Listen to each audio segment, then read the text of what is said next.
Praise the Lord. I hope you're all good by God's grace. ఈరోజు దేవుని వాక్యం మీతో పంచుకోవాలని ఆశపడుతున్నానండి.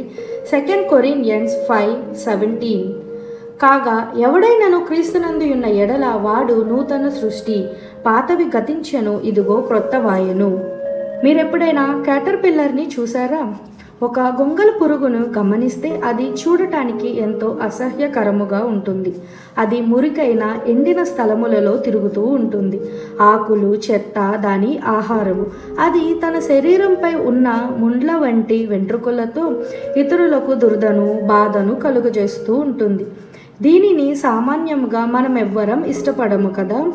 అలాగే పాపి అయిన ప్రతి మానవుడు అసహ్యకరమైన స్థలములలో తిరుగువాడుగా, అయోగ్యమైన వాటిని తినువాడుగా ఉండుట మాత్రమే కాక అనేకులకు అంటే ఇతరులకు బాధను, వేదనను, విసుగును కలుగచేయుచున్నాడు. అయితే అదే గొంగళ పురుగు గూడు కట్టుకొని అన్నపానములను మాని కొన్ని దినములు ఏకాంతముగా గడిపినప్పుడు ఆ గొంగళ పురుగు తాను ఉన్న ఆ మునుపటి స్థితి నుండి సీతాకోక చిలుకగా మారి బయటపడుచున్నది. ఎంత ఆశ్చర్యమో కదా. సీతాకోక చిలుకగా మారి బయటపడిన గొంగళ పురుగు దీనికి ఇప్పుడు నేల మీద ప్రాకవలసిన అవసరం లేదు. అది గాలిలో ఎగురుతుంది. దానికి అసహ్యకరమైన రూపము లేదు. ఆకర్షణ కలిగిన రంగురంగుల రెక్కలతో ఉంటుంది. ఇక మురికిని, చెత్తను అది భుజించదు. శ్రేష్టమైన పుష్పాల్లోని స్వచ్ఛమైన మకరందమును భుజిస్తుంది. అది ఇక దురదను, బాధను కాక మన హృదయాలకు ఉల్లాసమును, ఆనందమును కలుగజేస్తుంది. ఇంతకీ క్యాటర్పిల్గా ఉన్నది చూడటానికి చండాలంగా ఉన్నది బటర్ఫ్లైగా ఎలా అయిందంటారు?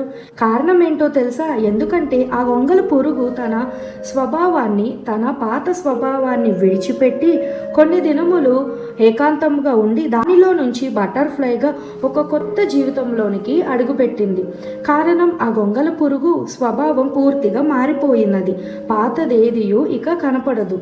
అలాగే ఎవరైనాను యేసుక్రీస్తును తమ హృదయంలోనికి చేర్చుకొనిన ఎడల ఆ వ్యక్తి జీవితం కూడా ఇట్లే మారిపోతుంది. పాత రోత జీవితమును కాక ఒక క్రొత్త జీవితంలోనికి అడుగు పెడతాడు. అవునండి, ఎప్పుడైతే యేసుక్రీస్తును మన హృదయంలోనికి ఆహ్వానిస్తామో అప్పుడు మన జీవితం కూడా పూర్తిగా మారిపోతుంది. ఎంతగా అంటే మార్పు చెందిన మీ జీవితాన్ని చూసి ఇతరులు ఆశ్చర్యపోయే విధముగా క్రీస్తును కలిగిన ఒక వ్యక్తి ఒక కొత్త జీవితాన్ని అనుభవిస్తాడు. క్రొత్తగా మారిన ఆ వ్యక్తి ఇక అపవిత్రమైన చెత్త పుస్తకములను చదవడు. నీ మాటలు నా నోటికి జుంట తేనె దారెల వలె ఉన్నవి అని నిత్యం దేవుని వాక్యాన్ని ధ్యానించి ఆనందించగలుగుతాడు. తానిక దుష్టుల సాంగత్యంలోను, దుర్మార్గుల సహవాసంలోనూ నివసించాడు. ఎల్లప్పుడూ దేవుని ఆలయంలోను, ఆయన పరిశుద్ధ స్థలములలోను ఆనందించుచు ఇతరులకు హానికరమైన, నిష్ప్రయోజకమైన బ్రతుకును కాక ఆశీర్వాదకరమైన, ప్రయోజకరమైన జీవితమును జీవించగలుగుతాడు. ఒక క్రీస్తును కలిగిన ఒక వ్యక్తి, మారిన వ్యక్తి నూతన జీవితమును అనుభవించగలుగుతారు. అయితే ఈరోజు వాక్యం వింటున్న మీరు యేసుక్రీస్తు అనుగ్రహించు ఈ నూతన జీవితమును సంపాదించుకున్నారా? క్రీస్తులో ఉన్న ఆనందాన్ని గ్రహించారా? ఈరోజు నీ జీవితం ఒకవేళ గొంగళ పురుగు వలె అసహ్యకరముగా, అయోగ్యముగా ఉన్నదేమో, పాపానికి బానిసవై ఒక పాత రోత జీవితాన్ని జీవిస్తూ ఇతరులు అసహించుకునే విధముగా ఉందేమో, ఇతరులు చీకొట్టే రీతిగా ఉందేమో, ఇతరులు దూరం పెట్టే విధముగా ఉందేమో, ఇతరులు పక్కన పెట్టే విధముగా ఉందేమో. ఎలాగైతే ఆ గొంగళ పురుగు గూడు కట్టుకొని దానిలో ప్రవేశించి కొన్ని దినముల తర్వాత అందమైన బటర్ఫ్లైగా మారిందో అలాగే నీవును ఈరోజే ఉపవాసం ఉండి నీ గదిలోనికి వెళ్ళి తలుపు మూసుకొని ప్రార్థించుము. ఏకాంతముగా దేవునితో సమయం గడిపితే, దేవుణ్ణి మీ హృదయంలోనికి ఆహ్వానిస్తే ఖచ్చితంగా దేవుడు ఒక నూతన వ్యక్తిగా మీ జీవితాన్ని మారుస్తారు అనే విషయాన్ని గ్రహించండి.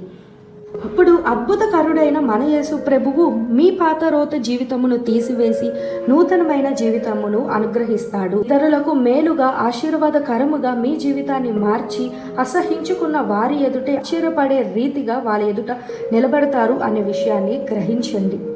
కాబట్టి ఈరోజే ఆ దేవాది దేవుని ఎదుట మీ పాపాన్ని ఒప్పుకొని విడిచిపెట్టండి. పాపంపై జయ జీవితాన్ని ఇవ్వమని దేవుడికి ప్రార్థించినట్లు అయితే ఆయన తప్పకుండా మీ పాపాన్ని క్షమించి మరొక అవకాశాన్ని ఇస్తారు అనే విషయాన్ని గ్రహించండి. ప్రార్థన.